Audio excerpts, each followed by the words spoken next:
오늘 말씀을 가지고 시작이라는 제목으로 하나님 말씀 전하겠습니다. 한번 자기 자신에게 있게 말씀하시겠습니다. 시작. 아멘. 자, 오늘 말씀은 선포의 개념으로 예화나 설명이 별로 없이 그냥 말씀을 전하겠습니다. 첫 번째는 예수 복음의 시작입니다. 자, 마가복음은 신약 성경의 복음서 중에서 두 번째입니다. 하지만 우리가 저작 시기로 본다면 마가복음이 신약에 있는 복음서 4개 중에서 가장 먼저입니다. 즉 신약 성경이 열리는 복음서의 시작이 마가복음이고 그 시작의 시작이 1장 1절입니다. 하나님의 아들 예수 그리스도의 복음의 시작이라. 자, 시작이란 말은 헬라어로 알케 이렇게 얘기합니다. 알케. 그리고 우리가 히브리 말로는 레시트라고 얘기합니다. 자, 이것은 창세기 1장 1절에 나와 있는 것처럼 하나님께서 태초에 이렇게 말씀하시죠. 태초에 그 말씀을 70인 번역에서 헬라어로 알케라는 말을 쓰고 있습니다. 저는 이 말씀을 듣면서 이것은 우연이 아니라고 생각이 들었습니다. 이 복음서의 시작이 창세기 1장 1절의 시작과 똑같은 것이지요. 즉 하늘에서 하나님께서 400년의 그 암흑기를 깨고 다시 우리들에게 하나님의 말씀을 주실 때 마치 하늘이 열리고 팡파레를 울리시는 것 같습니다. 시작하라. 자, 창세기 1장에서는 혼돈을 정돈케 하시는 시작이 있었습니다. 태초에 말씀이 계시니라. 자, 이 마가복음 1장 1절도 마찬가지예요. 말라기 선지자 이후에 400년 동안 암흑이었습니다. 메시아를 갈망해 오던 수천 년의 세대들에게 이제 예수 그리스도의 새로운 시대가 도래했다. 자, 그것을 알리고 있는 시작이 오늘 1장 1절 예수 그리스도의 복음의 시작이라. 자, 이 성경을 썼던 이 사람, 이 마가에 대해서 생각해 보겠습니다. 마가는 예수님의 사도는 아니죠. 마가라고 하는 것은 라틴어의 이름이고 원래 그 히브리 이름은 요한, 그래서 우리가 요한 마가 이렇게도 부르게 됩니다. 자, 이 마가는요 사도행전 1장과 2장에 나와 있는 그 120문도가 모여있던 그 집의 그 아들로 볼 수 있습니다. 마가의 어머니의 집 이렇게 볼 수 있죠. 자, 그곳에서 성령의 임재하심이 임했고 교회가 탄생했던 곳에 있었던 사람이 이 마가입니다. 그런데 이 마가는 또한 성경에 뭐라고 돼 있냐면 이 바나바의 생질, 즉 조카이다 이렇게 돼 있죠. 그래가지고 사도 바울이 그 사도행전 13장에서 첫 번째 선교 여행을 떠날 때 그와 동행했던 첫 번째 동역자가 바로 이 마가였습니다. 또 이 베드로 자체는 이 마가를 나중에 나의 아들이다 이렇게 얘기합니다. 즉 이 바울이 마치 디모데를 사랑했던 것처럼 이 마가는 이 베드로에게 있어서 큰 인물이었습니다. 자, 이와 같이 이 마가는 성경의 하나님의 사도는 아니지만 예수님의 제자는 아니지만 성경의 첫 번째 복음서를 썼던 사람이고 성경 곳곳에서 위대한 복음의 증인으로 우리가 볼 수 있습니다. 대단한 사람이죠. 그런데 이 마가는요 성경을 보면 2번 아주 심하게 넘어진 자였습니다. 2번 실패한 자였어요. 첫 번째 실패는 이것입니다. 마가복음 14장 51절과 52절 보면 이 복음서, 즉 이 겟세마네 동산에서 예수님께서 잡히시는 장면이 이 복음서에 다 나오는데 근데 여기서만 나오는 이상한 청년 이야기가 하나가 들어가 있습니다. 바로 예수님께서 잡히시던 그날 밤에 겉옷을 벗고 벗은 몸으로 도망간 청년이 있었다 이런 얘기가 나옵니다. 자, 이것은 오직 마가복음에만 나와 있어서 성경학자들은 이것이 마가 자신이다 이렇게 얘기하고 있습니다. 예수님께서 잡히시던 그날 밤에 그곳에서 두려워서 도망갔던 청년 바로 마가였습니다. 자, 두 번째 실패는 사도행전 13장 이후에 나옵니다. 사도행전 13장에서 바울의 1차 선교 여행 따라갔지만 그는 중간에 포기하게 됩니다. 그것은 너무 힘들어가지고 견디지 못해요. 그래가지고 혼자 예루살렘으로 돌아왔던 실패자, 그래가지고 그것이 요인이 되어가지고 이 바울과 바나바는 서로 심하게 다투게 되고 2차 선교 여행에 서로 갈라지게 되는 그 깨지는 역할을 했던 것이 바로 이 마가였습니다. 즉 이 마가는 성경을 통해 가지고 대단한 사람임과 동시에 성경에서 한 번도 아니고 2번 아주 제대로 미끄러졌던 사람이고 그리고 실패했던 사람이었습니다. 믿음의 실패가 있었던 사람 바로 마가이죠. 근데 그런 마가를 통해서 하나님께서 복음서를 여시게 됩니다. 마가복음, 그리고 그 시작을 복음의 시작이다 이렇게 얘기하고 있는 것이죠.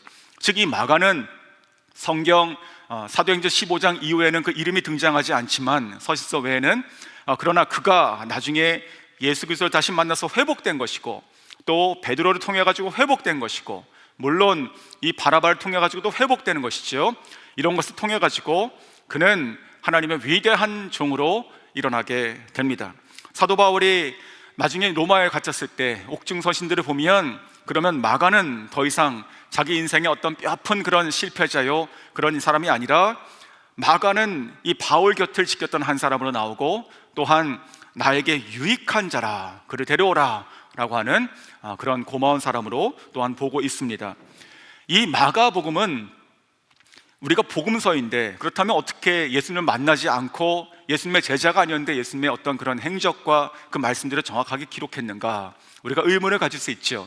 마가는 사도가 아니지 않습니까? 그래서 이 마가는 바로 이 베드로를 통해서 적혔다고 저희가 보게 되는 것입니다.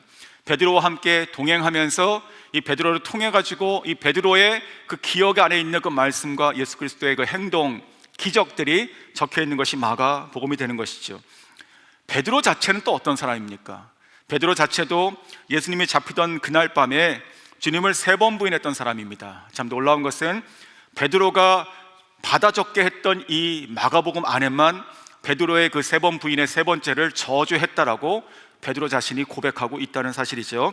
즉, 이 베드로는 닭이 울 때 그가 그리스도 안에서 완전히 실패한 자로서 그렇게 한없이 울게 되는 것이고, 그 충격이 얼마나 컸으면 예수님께서 부활하신 이후에도 그는 내가 양심적으로 다시는 내가 그리스도의 복음의 사도가 될 수 없다는 마음을 가졌는지, 그는 원래 자기의 본업대로 고기를 잡는 것으로 돌아가게 됩니다. 그러했던 이 베드로에게 주님께서 찾아오시고 요한의 아들 시몬아, 내가 나를 사랑하느냐 3번 물으실 때, 네 주님께서 아십니다 라고 하는 그 사랑합니다라는 말 하지 못하는 그 상태에서 사랑을 고백하게 하시고 주님께서 회복하시게 되는 것이죠. 이후에 주님께서 승천하시고 나서 성경은 사도행전에서는 바울 중심으로 기록이 되어 있지만, 이 베드로 또한 사도행전 12장 이후에 없어진 것처럼 보이지만 이 마가와 함께 동행하게 됩니다. 그러면서 나중에 로마에서 순교하게 되는 것이고, 그 직전에 베드로 전후서 그리고 마가를 통한 마가복음이 적혀지게 되는 것입니다. 그러므로 이 마가복음이라는 것 자체가 실패한 자들이 쓴 것입니다. 좌절한 자들이 쓴 것이, 연약한 자들, 울었던 자들, 수치심 가운데 주님 앞에 나가지 못했던 자들이 성경에 있는 복음서의 시작을 알리는 위대한 성경을 지금 쓰고 있게 되는 것이죠. 하나님의 아들 예수 그리스도의 복음의 시작이란, 성도 여러분, 우리가 살아가는 우리의 시작이 무엇입니까? 우리들의 공로입니까? 우리들이 가지고 있는 하나님께 드리는 그 열정입니까? 그런 거 다 좋습니다. 하지만 가장 중요한 것은 우리가 주님 안에서 예수 그리스도를 다시 만나고 하나님의 아들 예수 그리스도의 복음이 우리 가운데 시작될 때 우리 인생이 다시 회복되는 줄 믿습니다. 우리 가운데 연약한 자 있습니까? 우리 가운데 작은 자 있습니까? 아니, 부끄러운 자 있고 믿음에 실패한 자, 주님께 나아갈 수 없이 그저 신앙생활을 유지하고 있는 분 계십니까? 그러한 자들에게 오늘 하나님께서 말씀하시죠. 베드로가 그랬고 마가가 그랬으니 우리 인생에도 다시 오늘 이 말씀이 팡파르같이 울려서 내 영혼을 깨우고 회복시켜서 우리 인생을 다시 복음으로 회복할 수 있기를 간절히 축원합니다. 복음은, 예수 그리스도를 믿는 그 복음은 옵션도, 우리 인생에 보험을 드는 것도 아닙니다. 생명입니다. 내 인생의 시작이고 과정이고 또한 끝이 되는 것이 바로 복음인 줄 믿습니다. 우리가 살아가면서는 때때로 우리가 마주하기 싫고 인정하기 싫은 그런 때들이 있습니다. 피하고 싶은 때들이 있습니다. 결국은 나의 힘과 능력과 노력의 끝이구나 하는 때들이 있습니다. 그러할 때 우리는 그것을 벼랑 끝이라고 부르죠. 하지만 그러한 순간에 바로 진정한 인생이 시작되는 줄 믿습니다. 베드로가 그랬고 또한 마가가 그랬듯이 오늘 이 복음성가의 처음 신약 성경이 열리는 이 첫 마디처럼 예수 그리스도의 복음의 시작이 저희 가운데 있어야 될 것입니다. 그럴 때 우리가 늘 부렸던 그 복음성가 가사처럼 모든 것이 끝났다고 말하는 사람들의 말을 듣지 않게 되는 것이고, 세상에서 답을 찾지 않게 되는 것이고, 사람들을 의지하지 않게 되는 것이고, 모든 문제는 하나님만이 해결할 수 있다고 고백할 때, 하나님을 만나면, 그리스도의 복음이 다시 나에게 들어오면 우리가 끝난 것이다, 모든 문제가 끝이 나고 새롭게 된다는 것을 고백하시는 저 여러분 될 수 있기 원합니다.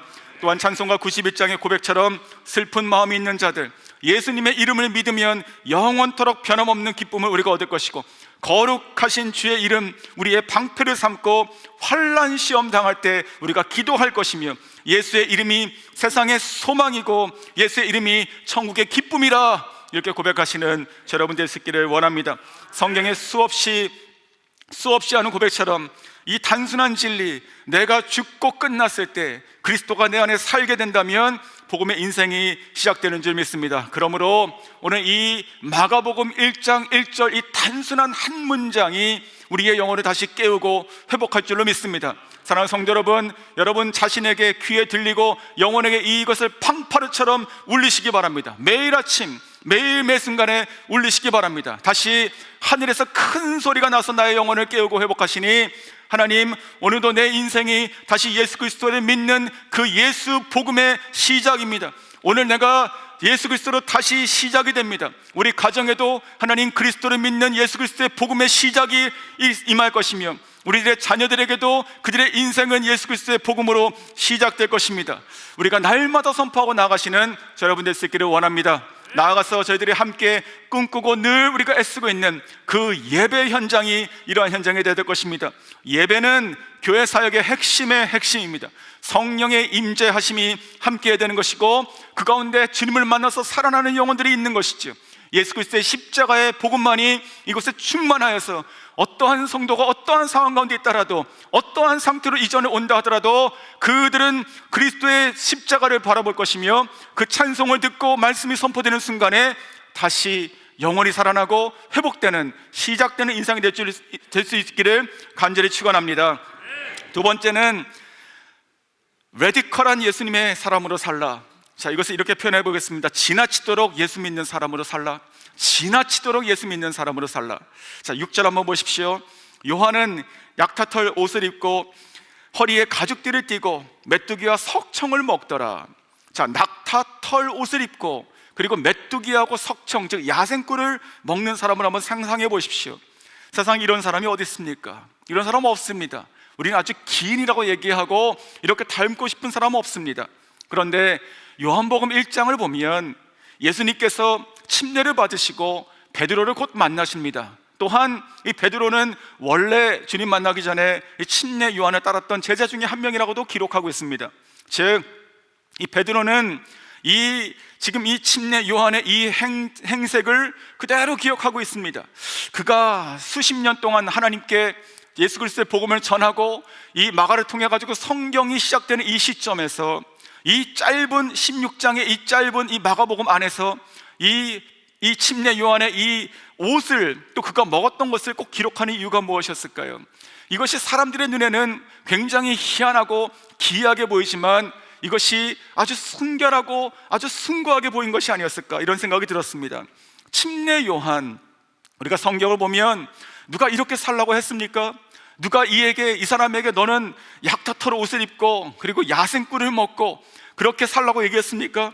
그런 사람 아무도 없습니다. 우리가 나실인이라고 얘기하죠. 하나님께 구별돼가지고 자기 삶을 아주 완전히 분리된 사람들, 머리를 깎지 않는 사람들, 포도주를 대지 않는 사람들, 이런 사람들 우리가 성경에서 나실인이라고 하는데, 그런데 이 정도의 사람은 없습니다. 이 정도의 사람, 이 사람은 지금 어린아이도 아니고 예수님과 함께 지금 30살이 되었습니다. 어른이에요. 즉, 이 침례 요한이 지금 낙타털 옷을 입고 또한 메뚜기와 석청을 먹으며 살았던 것은 전적인 그 본인의 결단과 헌신이었습니다. 자, 그렇다면 왜 그랬을까? 이 사람은 왜 그랬을까 생각해 봤어요. 이것은 저는 무엇보다도 그의 자신의 그 정체성, 내가 이 땅에 태어나게 하시고 내가 무엇을 향해서 살아가고 내가 누구를 위해서 살아가야 되는지를 대한 그 부르심을 정확히 알고 있었기 때문이라고 생각이 들었습니다. 그래서 그는 자기 자신의 삶 자체를 세속에서 완전한 분리로 내버리게 된 것이죠. 나는 그분을 위해서 살겠다. 나는 나의 인생의 주인이 아니고 그분이 나의 주인이다. 나는 내가 그분을 만날 때까지 나의 눈과 나의 귀와 나의 입과 나의 손과 발을 내가 세상에 담가서 내가 더럽히지 않겠다. 내가 조금도 더럽히지 않았어. 그분을 내가 만날 때 순결하게 드리겠다. 자, 이렇게 결단한 것이 아닐까요? 이것을 우리가 분리라고 얘기하는 것이고, 이것을 우리가 거룩하다 얘기합니다. 저는 이 모습이 바로 레디컬한 모습, 아주 지나친 모습이라고 생각이 듭니다. 너무나 숭고하게 지나친 모습. 이 동기가 오직 주를 향한 그 사랑으로 가득 차서 자기 자신의 아무것도 소유하지 않고 아무것도 들어오지 못하게 철저하게 분리해냈던 사람, 마치 이 신랑을 맞이하는 신부처럼 오직 그분만을 위해서 자기 자신을 평생을 준비했던 사람, 바로 이것이 침례 요한이라 생각이 들었습니다. 이토록 예수님만 있는 사람으로 살기를 바라고, 오늘 내 안에 이러한 결단이 시작될 수 있기를 주의 이름으로 축원합니다. 어느 신학생 남녀가 만나가지고 결혼했던 이야기를 간증을 들은 것이 있는데, 이런 얘기였습니다. 이 남편이 결혼하고 나서 그 신혼 첫날 밤의 이야기입니다. 신혼 첫날 밤에 그 아내를 놓고 이렇게 얘기했답니다. 내가 당신에게 할 얘기가 있습니다. 이 둘은 몇 번 만나지 않고 결혼했기 때문에 이 아내는 나에게 뭔가 사랑을 고백하고, 아니면 뭔가 좀 이렇게 서프라이즈한 선물을 주려고 하는가 보다, 이렇게 생각했다고 합니다. 근데 이때 이 전도사였던 이 남편이 뭐라고 얘기했냐면, 내가 결혼을 하니까, 이게 지금 결혼하고 직후입니다. 신혼 첫날 밤. 내가 결혼을 하니까 나의 영적 생활이 떨어진다. 내가 결혼을 하니까 나의 영적 생활이 떨어진다. 내가 나태해지는 것 같다. 그 얘기를 들었을 때 이 신부가 기분이 안 좋았다고 합니다. 이 신부도 신학생이었습니다. 내가 당신의 신앙에 내가 방해가 되는가. 그러면서 이 남자가 뭐라고 했냐면, 21일 동안 우리 삼각산에 가서 기도하자. 21일 동안 삼각산에 가서 기도하자. 내가 신혼 첫날 밤을 하나님께 드리고 싶다. 그래가지고 두 사람이 억지로 이 아내를 데리고 삼각산 기도원에 올라가게 됩니다. 그리고 거기서 신혼방을 차리고 이 남자가 이제 기도하러 산에 올라간 것이죠.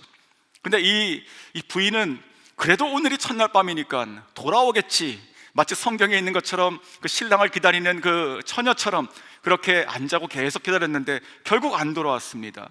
그때 이 남편이 마치 들으라는 듯이 그렇게 아주 멀리 떨어지지 않지만 가가지고 소리쳐가지고 새벽까지 계속 기도했는데, 그 기도의 내용은 하나님, 이 나라와 민족을 주님께 돌아오게 하여 주시옵소서, 이런 내용을 계속 했다고 합니다. 그러면서 21일 동안 진짜로 신혼살림을 그 삼각산에서 드렸고, 나중에 이 부인은 내려와서 집에 들어가고, 이 21일 동안 가끔 가다가 서울에 있는 지하철 1호선에 남영역이 있습니다. 남영역에서 만나가지고 빨랫감을 바꿔주고 하는 것이 전부였다, 이렇게 얘기합니다. 그래가지고 그 21일 동안에 한날은 너무나 이것이 속상해가지고 저녁을 먹고 또 남편이 기도하러 올라가는데 기도했다고 합니다. 이 아내가, 하나님, 오늘 밤에는 비가 억수로 쏟아져가지고 남편이 오늘은 기도하러 가지 않게 해주십시오. 그렇게 밥을 먹는데 실제로 진짜 비가 막 오게 됩니다. 그래가지고 이 아내가 하나님께서 나의 기도를 들어주셨구나, 이렇게 생각하게 됩니다. 그랬더니 남편이 그때 숟가락을 확 내리더니 박수를 치면서 이렇게 얘기했다고 합니다. 이런 날일수록 은혜가 끝내준다. 그러면서 올라가서 기도했다는 것입니다. 나중에 이 두 전사는 개척하게 됩니다. 집에서 개척을 하는데 우리의 성도는 한 명이다, 지금도 그렇고 앞으로도 한 명이다, 바로 예수님이었습니다. 그래가지고 1989년 12월에 자기 집에 있는 그 마루에서 이 개척을 하게 되는데, 의자가 없지 않습니까? 그래서 은박지를 깔고 테이프로 구획을 나눠가지고, 자, 아무도 없지만 이것이 의자이고 사람이다, 이 자리에 지금 딱 한 분 예수님께서 계시고 우리가 같이 교회를 개척한다. 그러면서 그때부터 천일 작정 기도회를 두 부부가 시작합니다. 천일 작정 기도회, 3년이 한 텀입니다. 3년이 한 텀이에요. 지금 30년 이상 계속되고 있는데, 그렇게 되면서 이 몇 년이 지나면서 이 기도회 그렇게 부르짖는 이 두 부부가 그렇게 부르짖으며 교회를 개척하고 성도를 모으기 시작합니다.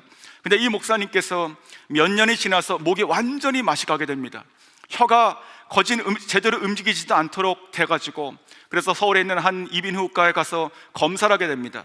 그때 이 의사가 깜짝 놀라며, 내가 이런 사람은 처음 봤다, 당신의 성대는 지금 1%밖에 안 남아가지고 치료할 수도 없고, 그리고 다시는 이 말을 제대로 하기가 힘들 것 같다, 미안하다. 그러면서 항생제나 이런 약들을 주고 보내게 됩니다. 그때 이 목사님께서 돌아오면서 한 것이 무엇인지 아십니까? 나는 주의 종이고 그리고 나의 인생을 하나님께서 책임지시니까 내가 이제 의사가 아무것도 할 수 없다니 내가 이 약도 필요 없는 것이구나 하면서 나오면서 약봉지를 버리고 그 후로 작정하여 5년 동안 하루에 7시간씩 기도하게 됩니다. 그리고 나서 이 교회가 개척이 되고 그 동네에 있는 아주 가난한 동네에서 거지들을 전도하게 됩니다. 그리고 달동네에 있는 쪽박촌에 가가지고 신방을 다니는데 한 신방 같은 일화가 이런 게 있습니다. 집에 들어가 보니까 이 사람은 약 한 10년 정도는 빨래를 하지 않은 것 같은 사람이었습니다. 모든 게 다 굳어 있었어요. 이 이부자리도 다 굳어 있었어요. 딱딱한 나무처럼요. 그래서 그때 이 사모님이 보니까 거기에 이들이 너무나 많은 것입니다. 이가 너무 많아요. 그래가지고 속으로 그렇게 외쳤다고 합니다. 이들은 이 시간 이후로 활동을 중지하라. 동작 그만. 얼음 아십니까? 얼음. 동작 그만. 자, 그러면서 이게 너무 싫은 거예요. 너무 힘든 거예요. 자, 그렇게 예배가 시작됩니다. 이 목사님께서 그 한 가정을 통해서 2가지 메시지를 전합니다. 설교 시간에. 첫 번째, 당신이 누구건 어떤 형편이건 예수를 믿으면 당신의 신분이 바뀐다, 이런 얘기합니다. 당신이 예수 믿어야지 하나님의 자녀의 신분을 얻는다. 두 번째, 예배 나와라. 2가지만 전하게 되고, 또한 안수기도 하고 축도하고 이뤄서 나오게 됩니다. 그때 나올 때 이 거지 부부가 이 목사님과 이 사모님 또 전사님이 계셨는데 이 세 사람한테 이렇게 얘기합니다. 목사님, 그래도 오셨으니까 드시고 가십시오. 그러면서 이 브루스타를 꺼내고 그 양은 이 냄비를 꺼내가지고 거기다가 이 물 자체가 이제 묵어있는 물이죠. 이 묵어있는 물을 넣고 끓이기 시작하고 그 커피 믹스를 3개 꺼내가지고 대접하게 됩니다. 근데 이 사모님이 그때 보니까 여기 지금 온통 이가 막 가득한데 이 물도 너무나 오래된 것이고 이것을 보니까 이게 커피인지 이인지 이게 뭐가 떠 있는 것 같고 너무나 힘들었답니다. 근데 이 목사님께서 바로 받자마자 원샷으로 확 들이키고 나서 이제 사모님 차례가 된 것입니다. 근데 이 사모님은 절대로 자기는 도저히 못 먹겠다. 뭐가 떠 있는 것 같은데 그때 마침 옆에 있던 이 여자 전사님께서 구역질을 하게 되는 것입니다. 마침 그때 이 목사님께서 어떻게 하신지 아십니까? 아주 버럭 화를 내면서 나가! 이렇게 얘기합니다. 나가! 그래서 이때 이 사모님하고 여전사님이 나가게 됩니다. 이 목사님께서 3컵을 다 마시고 그리고 끌어안고 기도하고 오고, 그 다음 주에 그 가정이 옆에 있는 다른 사람을 데리고 오기 시작합니다. 이 간증을 들어보니까 그때가 바로 이 교회의 부흥의 시작이었다. 즉 예수님을 섬기신 것이지요. 그러면서 성전 건축이 시작되고 나중에 일부 예배 자체는 그러한 아주 가난하고 극빈 자들, 그러한 자들이 100여 분이 모여서 함께 기도하는 예배가 생겼다는 이야기 들었습니다. 서울의 양천구에 있는 동학교회 김창훈 목사님, 문경희 사모님의 이야기입니다. 자, 그 간증을 들으면서 정말로 지나치지 않는가 이런 생각이 들었습니다. 오늘 이 정말 메뚜기와 석청을 먹고 약타털 옷을 입고 살아가는 기인 같은 사람이다. 그런데 이것이 얼마나 숭고한 것인가 이런 생각이 들었습니다. 자, 오늘 이 메시지가 이 성경이 지어질 때 무슨 의미가 있었을까요? 자, 다시 이 본문의 시점으로 돌아가면 로마는 주후 64년에 대화재가 일어납니다. 네로 황제 기억나시죠? 자, 64년이에요. 그리고 베드로는 대략 68년에 순교했다고 우리가 보고 있습니다. 그리고 예루살렘 자체도 주후 70년에 망하게 됩니다. 성전이 무너져요. 자, 그때 지금 이 성경이 지어지고 그 시대에 있었던 그 성도들에게 쓰여지고 있는 것입니다. 당시의 독자들은 이러한 마음이 아니면 살아갈 수가 없는 것이지요. 즉 로마의 회심한 성도들이 이 성경을 봤을 때는 내가 기독교인으로 살아간다는 것은, 내가 목숨을 건 순교자로서 사는 것은 그 각오가 필요했던 것입니다. 또한 예루살렘에 살던 이 유대인들도 마찬가지죠. 내가 이 주후 70년 이후에 이 처음 성경을 가지고 내가 믿음 생활을 하는 그들에게도 똑같은 정신이 필요한 것입니다. 적당하게 살아가서는 안 되는 것이죠. 이 예수님 믿는 것, 예배드리는 것, 말씀을 연구하고 순종하는 것, 이런 것들이 하나의 옵션과 취미생활이 되어서는 안 되는 것이죠. 목숨을 건 것처럼 지나치도록 이 말씀대로 살아가야지만 우리가 살아갈 수 있는 시대가 아니었을까요? 동일하게 지금도 우리들에게 그렇게 말씀하십니다. 우리가 예수님을 믿으면 정말로 예수님을 믿는, 진정한 예수님을 믿는 사람으로 살아가야 되지 않는가. 정말 레디컬하게, 우리가 정말 지나치도록, 누가 보면 정말 이 사람은 너무 지나치다 라고 할 만큼 우리가 그렇게 살아가야 되지 않을까요? 이 자리에 계신 특별히 청년 여러분 계십니까? 여러분이 아직 결혼하지 않고 여러분의 부양가족이 없을 때 이 결단하셔야 됩니다. 용기 내셔야 돼요. 내가 주님을 위해서 나의 삶을 통째로 드리겠다. 내가 통째로 드릴 때 나의 인생이 누가 나의 주변에 있는 사람들이 봤을 때는 지나치도록 내가 주님을 위해서 살고 싶다. 왜 그런지 아세요? 예수님께서 그렇게 사셨기 때문에 그렇습니다. 예수님께서 아무런 가치가 없는 저 여러분을 위해서 지나치도록 우리만 바라보고 사셨고, 정말 지나치도록 그 생명을 십자가에서 쏟아서 우리를 구원하셨기 때문에 그런 것이죠. 그렇기 때문에 우리도 주님을 믿고 섬긴다고 할 때는 똑같아야 되는 것입니다. 이 침례 요한만 이렇게 기인처럼 산 것이 아니라 지금 이 시대, 그리고 앞으로 우리들의 자녀들이 살아갈 그 시대에는 정말로 지나치도록 말씀을 붙잡고 순종하고 살아가는 세대가 필요한 것이죠. 그 시작이 오늘 이루어지기를 주의 이름으로 축원합니다. 마지막 세 번째는 길이 되는 인생을 살라. 길이 되는 인생을 살라. 자, 2절과 3절을 보면 세 번 반복되는 한 단어가 있습니다. 자, 2절 3절, 선지자 이사야의 글을 보라. 내가 내 사자를 내 앞에 보내노니 그가 내 길을 준비하리라. 광야에 외치는 자의 소리가 있어 이르되 너희는 주의 길을 준비하라. 그의 오실 길을 곧게 하라. 기록된 것과 같이. 자, 무슨 말이죠? 무슨 말이 반복되고 있습니까? 길입니다. 길. 자, 근데 이 길 위에 지금 누가 서 있어요? 이 예언의 말씀, 이 이사야의 말씀의 예언인데 이 말씀에 이 누가 서 있어요? 요한이 서 있습니까? 저는 그렇게 보이지 않습니다. 이 길 위에는 한 사람밖에 안 서 있어요. 바로 예수님만 서 있는 것이죠. 이 침례 요한 자체도 길을 트는 자고 길 자체일 뿐이지 그 위에 서 있는 주인공이 아니죠. 오직 이 길은 예수 그리스도만을 위한 길이고 이 침례 요한의 삶은 그저 소리일 뿐인 것이죠. 자, 7절과 8절 보십시오. 그가 전파하여 이르되 나보다 능력 많으신 이가 내 뒤에 오시나니 나는 그의 신발끈을 풀기도 감당하지 못하겠노라. 나는 너에게 물로 침례를 베풀었거니와 그는 너에게 성령으로 침례를 베푸시리라. 자, 나보다 능력이 많으신 이, 즉 예수님을 가리키고 있습니다. 자, 이 말은 침례 요한이 이렇게 고백하는 것입니다. 그분은 태양이시고 나는 달이다. 아니, 그분은 태양이시고 나는 달조차도 못 되는 그저 작은 빛을 반사하는 거울 한 조각밖에 안 된다. 바로 이분이 우리들의 인생의 주인공이시다. 이분이 바로 메시아시다. 이렇게 지금 얘기하고 있는 것입니다. 그러면 이제 한번 제 말을 들어보십시오. 침례 요한이 이 고백을 하고 있는 것이 정말이라면 침례 요한은 자기 자신의 인생을 위해서 사는 것이 길고 또한 큰 인생을 만드는 것입니까? 아니면 자기 자신이 아니고 자기 뒤에 오실 그분을 위해 인생을 사는 것이 정말로 큰 인생이고 가치 있는 인생일까요? 당연히 후자입니다. 그렇다면 저 여러분에게도 똑같이 한번 물어보십시오. 우리가 예수 믿고 살아가는 나의 인생도 누구를 위해 사는 것이 큰 인생입니까? 우리가 예수 믿고 그러나 내 인생을 살아가는 것이 큰 것입니까? 아니면 예수가 나를 위해서 죽고 부활하시고 내가 죽고 그리스도가 내 안에 살았다는 이 고백처럼 나의 인생은 이제 내 것이 아니고 그리스도의 것이고 나의 인생은 나를 위한 것이 아니고 그리스도를 위한 인생으로 살아가는 자가 더 큰 인생이고 가치 있는 것입니까? 당연히 후자입니다. 성도 여러분, 저희 모두가 정말로 후회 없는 인생을 살아갈 수 있기를 소원합니다. 이 땅에서 우리가 짧은 인생을 마치고 주님 앞에 다 설 것입니다. 그때 우리가 무엇을 가지고 주님께 보여드리겠습니까? 우리가 무엇을 가지고 하나님 이것이 나의 아름다운 인생이었습니다라고 보이겠습니까?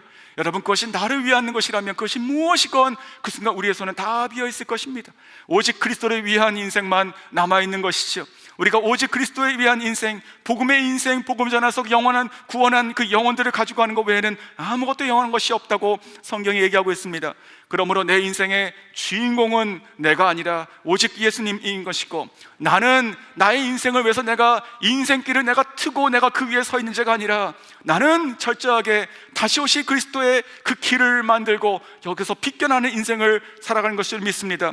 요한복음 1장을 보면 침례 요한은 예수님께서 요단강으로 나오실 때 바로 이 본문, 바로 오늘 본문 다음에 이런 얘기가 나옵니다.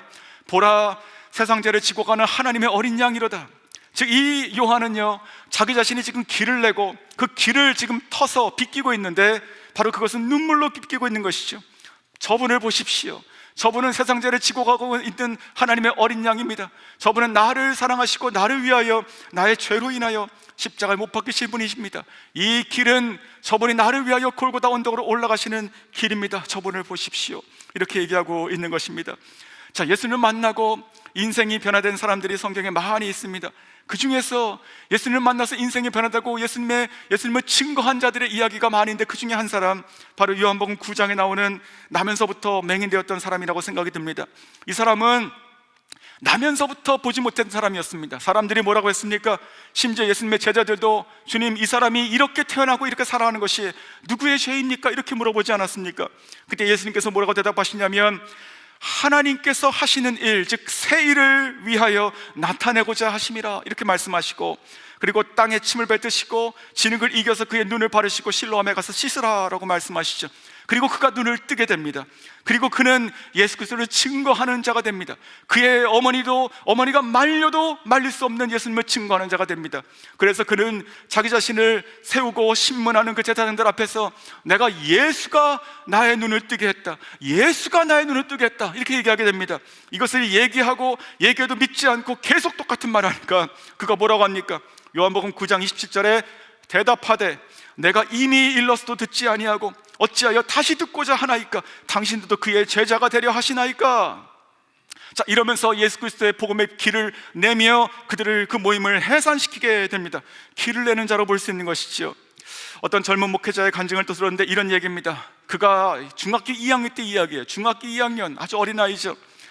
완전히 말썽꾸러기였는데 정말 예수님을 만나고 자기의 죄를 며칠 동안 울며 회개하고 하나님께 회심하게 됩니다.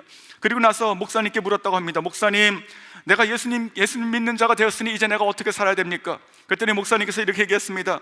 하나님과 사람들 앞에서 모든 죄를 용서를 빌라. 하나님과 사람 앞에서 모든 죄를 용서를 빌라. 그래서 그는 그 말을 듣고 그 다음날 자기 반에 학교 가가지고 자기 반에 있는 그 60명 아이의 모든 아이에게 다가서 다 용서를 빌었다고 합니다. 그러면서 너도 예수 믿어야지 천국 간다, 이렇게 얘기하게 됩니다. 또한 어느 날 새벽 예배는 이때 보니까 이 아이가 보니까 목사님께서 맨 앞에서 수첩을 열어가지고 교인을 위해서 기도하는데 그 당시에 있었던 한 400명의 그 성도들의 모든 이름을 다 적고 기도하는 모습을 봤다고 합니다. 그래서 이것이구나 생각해가지고 그가 그 다음날 또 학교 가가지고 선생님 몰래 그 당시에 있었던 그 큰 추석부가 있습니다. 그 60명의 이름이 적혀있는 추석부를 집에 가져와서 순서대로 다 적고 기도하기 시작했다고 합니다.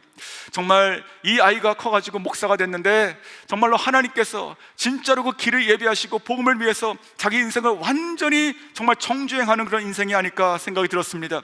사랑하는 성도 여러분, 이제 우리 모두도 길이 되는 인생을 살아야 될 줄로 믿습니다. 우리 자신이 그 길 위에 서 있는 것이 아니라 오직 예수 그리스도께서 그 안에 그 위에 서 계시는 혼자 된 분이 되셔야 되는 것이지요.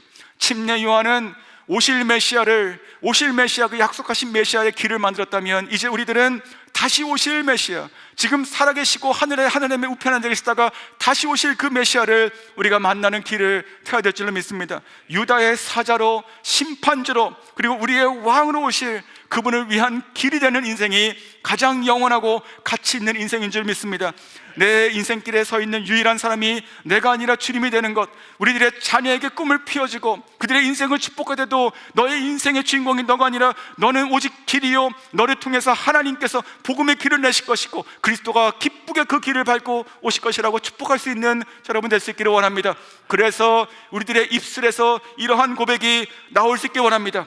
마라나타 주 예수여 어서 오시옵소서. 땅의 모든 끝, 모든 족속 주를 찬송하게 하소서. 모든 열방이 주께 돌아와 춤추며 경배하게 하소서. 우리 주님 다시 오실 길을 내가 만들자. 십자가 들고 땅끝까지 우리가 가리라. 우리 주님 하늘 영광 온 땅 덮을 때 우리 땅끝에서 주를 맞으리. 마라나타 마라나타 주 예수여 어서 오시옵소서. 마라나타 주 예수여 어서 오시옵소서.